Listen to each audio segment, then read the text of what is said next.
हाँ, हम लोगों ने कई मीडियम भी आज, जैसा कि हमने एक हैंडबिल भी लोगों को भेजा है कि जितने भी आप जिस भी माध्यम से जुड़ना चाहें, चाहे वो सोशल मीडिया का माध्यम हो, चाहे आपको 1-to-1 मिलना चाहे, आज इसी को लेके हमने ये कार्यालय भी शुरू की है। यहाँ पे ये हमारा आवास कार्यालय है और हमने एक शहर में भी रखा है कार्यालय कि पहले ही दिन से जो जिन भी चीज़ों की समस्या, और ये एक सामूहिक प्रयास से होगा। ये जो बदलाव है वो एक मेरे अकेले से नहीं होगा, जब तक आप लोगों का भी समर्थन नहीं मिलेगा ये बदलाव जो है वो एक दिन का बदलाव नहीं है। और हमने हमेशा एक चीज़ मेंटेन रखा है कि कई बार क्या होता है कि हमारे ऊपर भी जो लोग हैं, हम बहुत आसानी से कह देते हैं कि हम यहाँ जितने भी माननीय हैं वो काम नहीं करते, लेकिन ऐसा नहीं है। जब जब भी जिनको जिनको सूचना मिलती है और लगातार जब आप अपने सूचना देने का काम करेंगे, आपका प्रयास जरूर सफल होगा। और मेरा तो कई बार मुझ पे ये इल्जाम भी लगता है कि पवन जी ऐसा क्या है कि आप हर बार इतना पॉजिटिव रहते हैं और आज तक कभी भी आपने किसी भी विभाग के लिए कुछ भी क्यों नहीं बोला। तो मैं आपको बताऊं कि आज इस मंच से मैं आपको ये भी बता देता हूं कि पिछले साल से लेकर और आने वाले कई सालों में मैंने ये देखा है कि अगर आज मैं सूचना ना दूं किसी को कि हमारे यहाँ जल जमाव की समस्या है, जैसे कि मैं आज का ही एग्जाम्पल लेता हूँ कि हमने ये पूरा प्रयास जो है हमने शुरू किया और उसके बाद इसका जो निदान है वो भी हम करा लेते, लेकिन फिर भी हमने आज जनता का एक गेट टुगेदर रखा था, इसलिए कि हमारे डे टू डे लाइफ में ये रूटीन में आए कि हमारा एक दायित्व भी है, एक सामाजिक रिस्पॉन्सिबिलिटी भी है कि हम ऐसी चीज़ों को लेके समस्या रखें। आज एक जल जमाव की समस्या नहीं है या डेंगू की समस्या नहीं है, एक आदर्श वार्ड बनाने के लिए जो भी इनिशियल लेवल पे जो भी चीज़ों की ज़रूरत है उन सब के लिए हमारी आवाज़ जो है वो बुलंद करने की ज़रूरत है।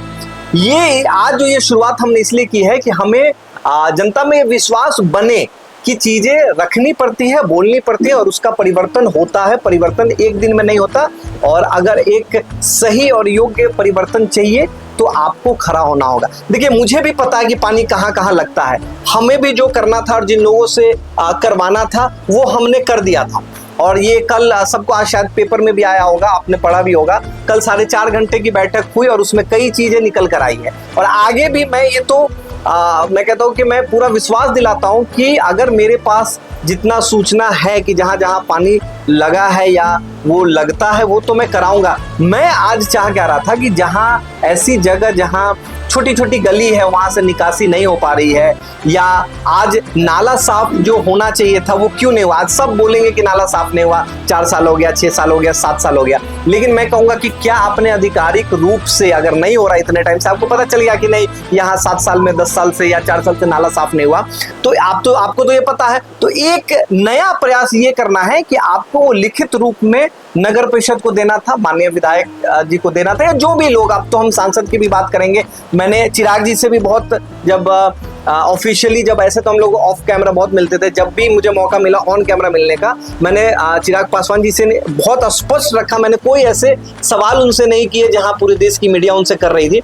हमने स्पष्ट उनसे कई चीजें रखी थी, जिनमें एक हाजीपुर का ये स्थानीय मुद्दा था कि आप कितने मुद्दों से अवगत है। जिन लोगों ने भी वो वीडियो देखा है, हमने जिला परिषद में जो दुकान है, जो व्यापारी हैं, उनकी सुरक्षा की बात कर ले, या जो लगातार कर बढ़ाए जा रहे हैं उनको लेके, जल जमाव, एक सीवरेज का जो सपना था हमारे सबके आदर्श दिवंगत रामविलास पासवान जी का, वो जो अधूरा सपना था, ये भी हमने उनसे स्पष्ट पूछा था चिराग पासवान जी से कि ये सपना आपका पूरा कर रहे हैं। तो ऐसा जो प्रयास हमें ये करना है कि जो सूचना है, नाली सफाई नहीं हुई तो इसमें कमी सिर्फ डिपार्टमेंट की नहीं है, वो कमी हमारी भी है। हमें भी ये समझना होगा कि इस जिम्मेवारी को हमें खुद ही उठाना है, हमें एक पेपर पेन लेना है। और हमारा मोहल्ला बहुत ही पढ़ा लिखा है, ये सौभाग्य हमारा। एक पेपर पेन लेके हमें बस एक अपील करना है नगर परिषद को। अगर नहीं दे सकते आप मुझे दे, मैं वो आगे फॉरवर्ड करूंगा। और अगर ये पूरा नाला साफ हो गया रहता तो आज पानी बहुत आसानी से निकलेगा। मैं एक और इंश्योर करता हूँ कि सीता चौक पे शायद इस बार जल जमाव कम देखने को मिलेगा, क्योंकि वहां से लेके 47 में वो जो पुल बना था जगदम्बा स्थान, छोटी जगदम्बा स्थान के पास, उसको पिछले साल साफ कर दिया गया है, तो शायद पानी बहुत आसानी से वहां से निकल जाएगा। वही अगर इंटरनल गली में हमें पता है कि सांची पट्टी में या हमारे पीछे यहाँ गली में जितने भी नाला, अगर वो सही समय पर उसकी उड़ाही हो जाती तो शायद ये जल जमाव की समस्या नहीं होती। दुर्घटना हुई है। सबसे पहले मैं बता दूं कि आज ये विषय इतना गंभीर क्यों हो रहा है। कि पिछले वर्ष दुर्घटना भी हुई है। हम वो अलग रखते हैं कि डेंगू चिकनगुनिया उसका प्रभाव होगा, आप कितना रहेंगे नहीं रहेंगे। पिछले साल 2-3 दुर्घटना हो गई है जिसमें लोगों की जान भी गई है। जोड़ी बाजार टनल में आए दिन लोग गिर रहे हैं, जिससे कई फ्रैक्चर और मेजर इंजरी की भी सूचना में मिली। एक डेथ भी हुई यहाँ पे। तो ये क्यों हुआ? क्योंकि वो अंदाज नहीं मिलता, वाटर लेवल का पता नहीं चलता, क्योंकि यहाँ कोई आउटलाइन नहीं है। तो वो थोड़ा भी आप मिस्टेक करेंगे तो वो सीधा आप समझ लीजिए कि कितनी फीट नीचे जाएंगे, पूरी की पूरी 4-4 ट्रक इसमें डूब जाएगी और पता भी नहीं चलेगा। हमने भी जैसे बरसात शुरू होता है, हम लोग भी जितने स्कूल वैन्स हैं उनको खुद अपनी समझदारी रखते हुए उनको फोर्स नहीं करते, क्योंकि अगर बच्चों से भरी हुई बस या वैन अगर थोड़ा भी स्लिप करती है तो वो सीधा वो हम नहीं ले सकते कि वो हमारी समझदारी है।